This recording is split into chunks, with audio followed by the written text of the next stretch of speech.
Good morning po everyone. Kay Santa Assumption po. Share pa ng slide.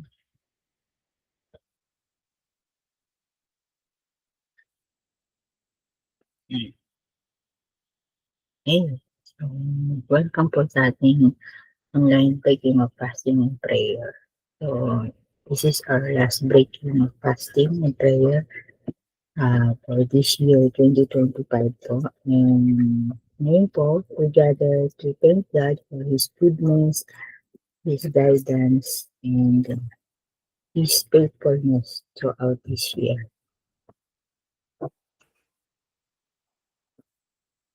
Okay. So, ito po yung ating mission vision ng TRCF, Love God and Make Him Known. Starting this year, 2025, so let's continue to pray and ask His will na ma-reach natin yung 1,000 new believers until 2030. So,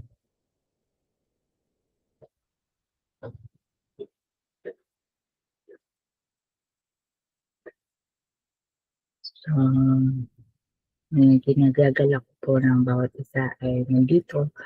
Kaya, let's worship God together and be encouraged by His word. So, let's pray po muna. We glorify the name of God. Father God, we thank you for this day. Continue to bless us, give us knowledge and wisdom na sa puso po namin, naintindihan po namin yung nais mo pong parating sa amin yung mga salita mo mula sa iyong banal na salita. Lord, sa mga pag-usapan po namin, sa mga babasahin po namin verse, ng naririnig po namin, kayo po mapagpala, kayo po praise, because you alone, O God, are worthy to be praised, O God. Your love and faithfulness endures forever, O God. Thank you, Father God, this we ask in Jesus' name. Amen. Amen.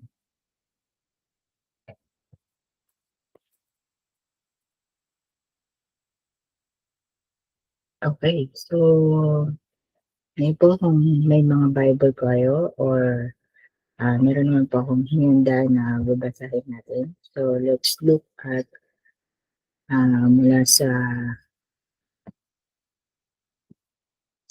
awit o Psalms 118, so awit ng pagtatagumpay. So sama-sama po natin basahin. Purihin si Yahweh sa kanyang kabutihan, pag-ibig niya ay tunay, laging tapat kailanman. Ang taga-Israel, kaya ang sabihin kanilang ihayag, pag-ibig niya ay tunay, laging tapat kailanman.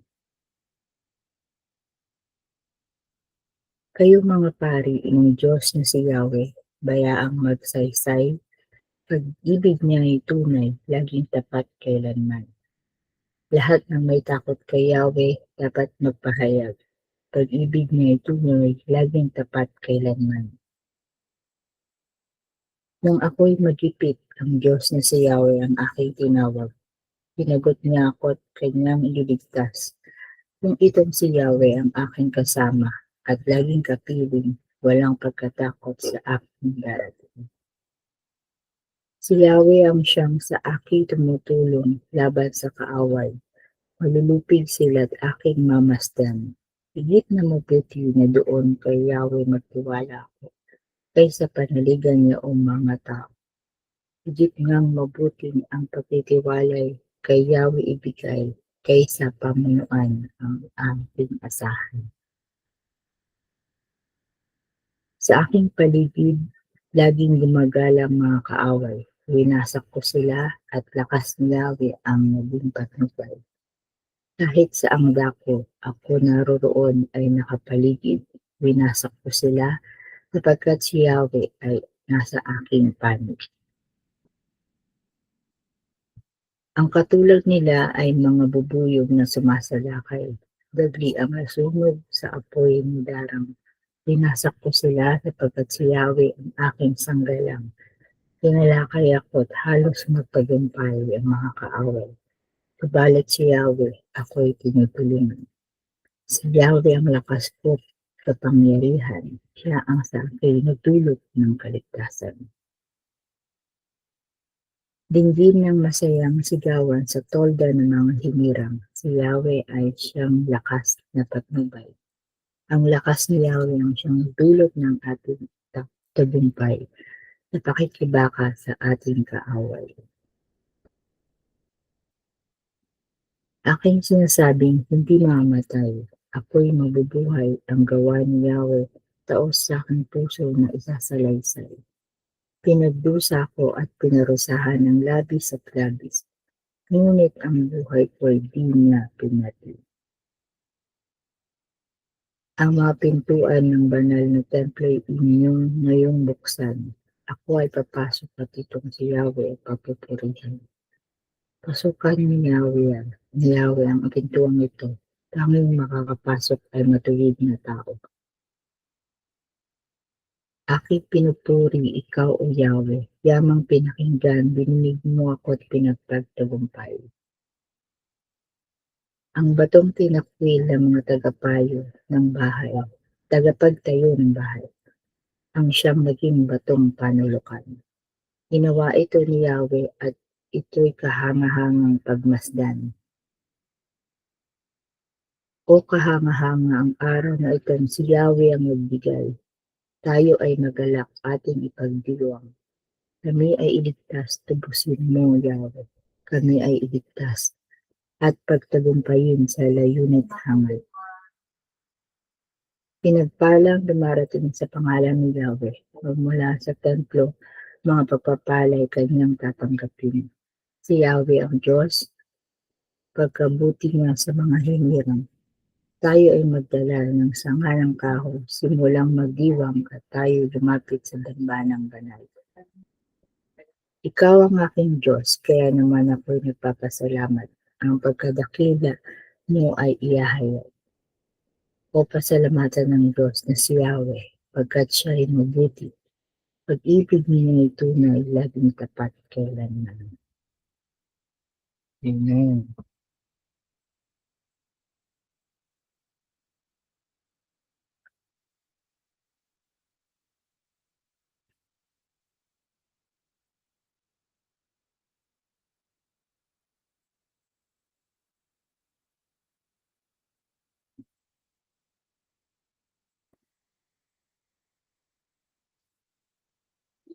So, bago ko share itong gusto ko lang po sabihin yung totoo sa puso ko kasi um, this week, di lang po this week, this year, actually, last year pa, ah, feeling ko hindi naman ako worthy, hindi naman ako, wala akong dapat may offer. Wala akong, ah, wala akong ma-share, dahil I have nothing. Pero gusto ko lang sabihin sa inyo na huwag ako tignan niyo po ako. Please do not look at me. So, huwag niyo po ako tignan sa mga mistakes ko, sa mga shortcomings ko. Huwag niyo pong tignan yung mga failures and weaknesses ko. Sabi nga,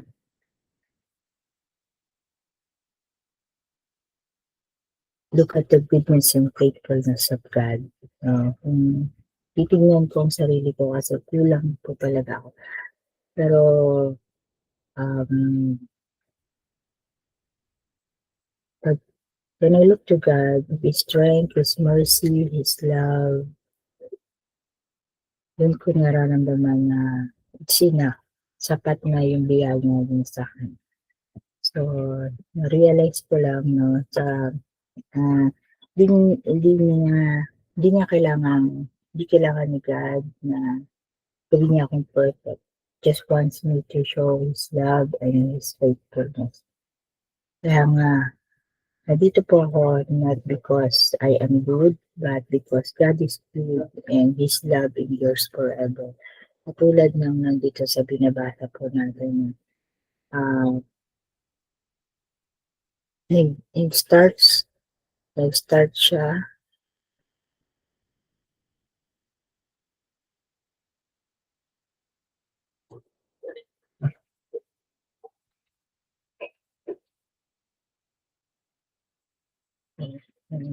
um, nag-start siya ng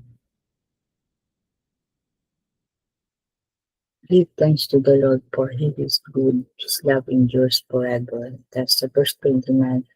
Give thanks to the Lord for He is good, His love endures forever. So, yun nga, nag-start po siya na nagpapasalamat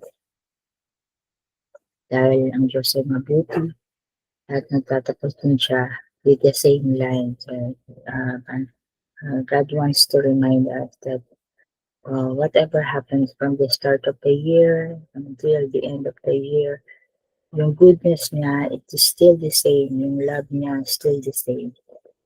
Marami tayong pinagdaanan. Alam po, sa mga hindi nakakalam, uh, ilan lang syempre ang nakakaalam. Pero sa mga hindi nakakaalam, ayoko na lang po magkwento ng ano kasi hindi ako nakaka-encourage.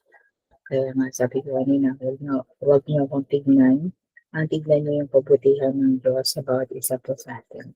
So, marami tayong mga pressures, disappointments, failures, uncertainties. Pero yung goodness ni God, hindi pa rin nagbabago. Hindi nagbabago.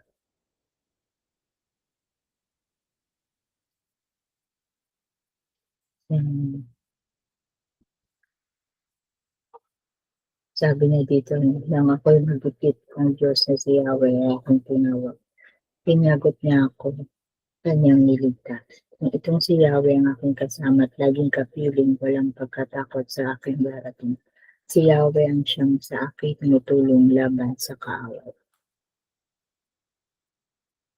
So, yun nga, this year marami tayong mga pinagdadaanan, pagod, kulang time, kulang strength, kulang pa resources, kulang sa lahat. Pero ang promise ni God, hindi na tayo iwan, hindi na tayo pababayaan.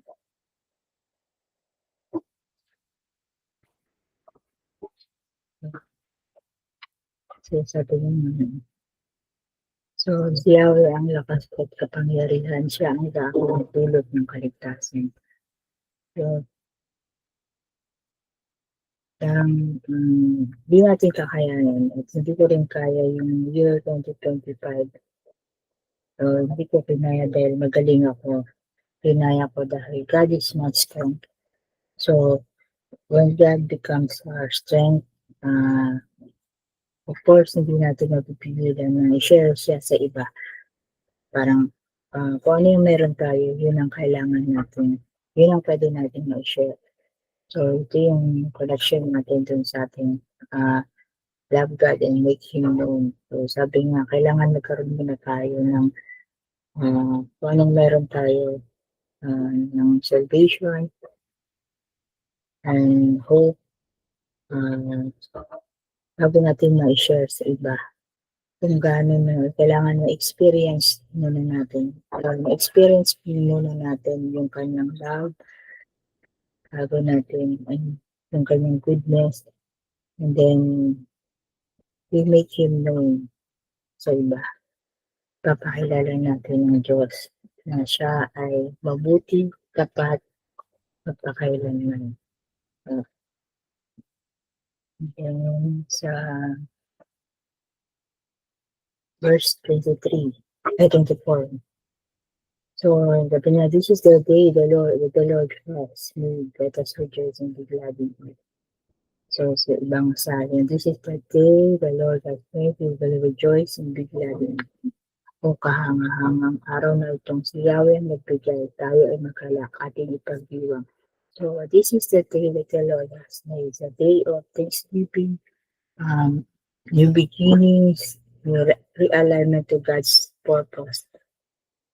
Kasi matatapos na naman yung taon pero, akala natin walang nangyari pero God has always a purpose. Yung magtatapos na yung year 2025 at magiging 2026 na. So we will choose to rejoice, to trust and to love God and make Him known. So yun naman palagi.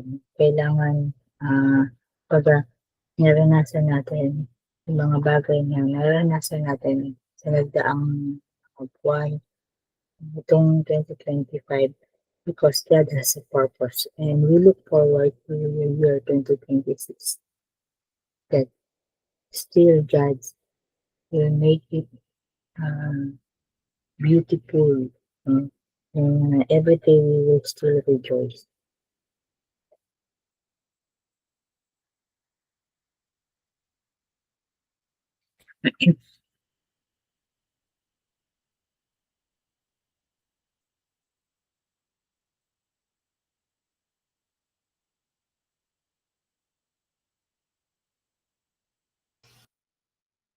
Okay. So sa verse 28 to 29, sabi nga, Thou art my God, and I will praise thee. Thou art my God, I will exalt thee. O give thanks unto the Lord, for he is good, for his mercy endureth forever. So, you are my God, and I will praise you. You are my God, and I will exalt you. Give thanks to the Lord, for he is good. His love, his faithful love endures forever. Ikaw ang aking Diyos, kaya naman ako'y nagpapasalamat. Ang pagdakila mo ay ihahayag o pasalamatan ng Diyos na si Yahweh pagkat siya ay mabuti, pag-ibig niya ay tunay, laging tapat kailanman. So, ngayon na, as we break our fasting, so we declare that God, you are good, your love endures forever. So, kaya nga, lead us into a new year of loving you and making you known.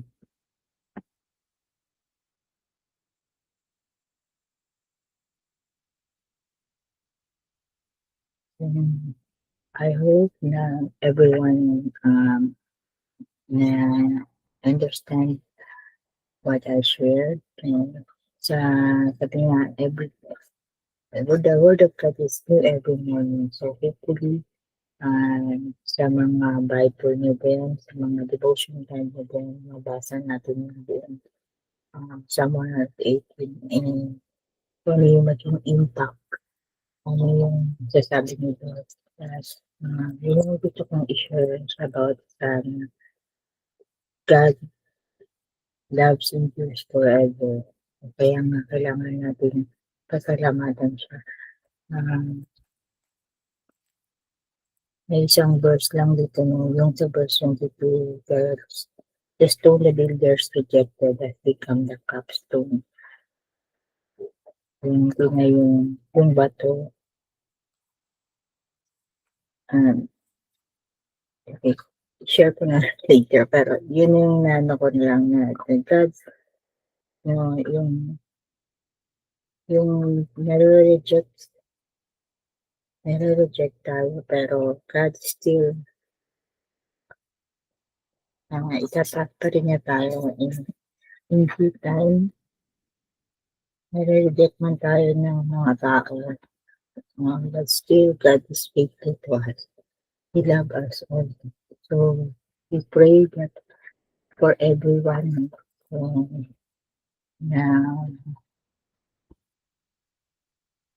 yung makita ng bawat isa yung goodness and faithfulness ni God. So um, we will thank Him for sustaining us throughout this year and yung pag-guide niya sa family natin. Um,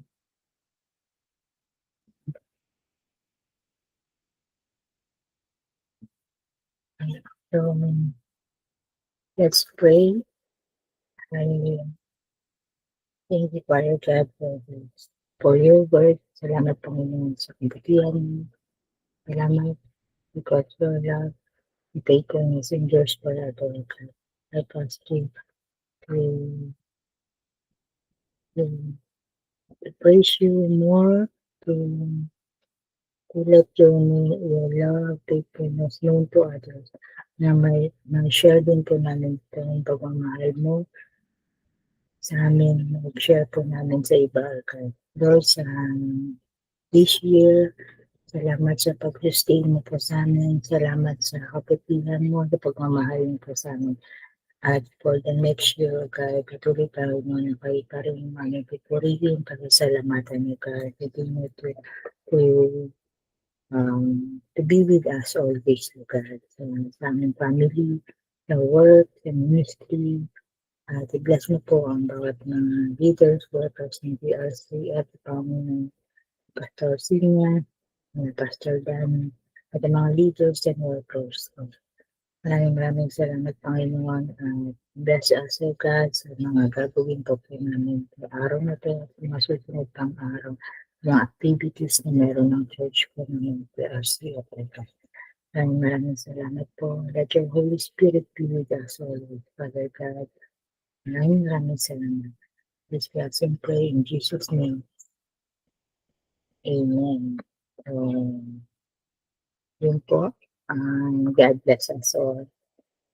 Thank you and have a nice day po. Bye.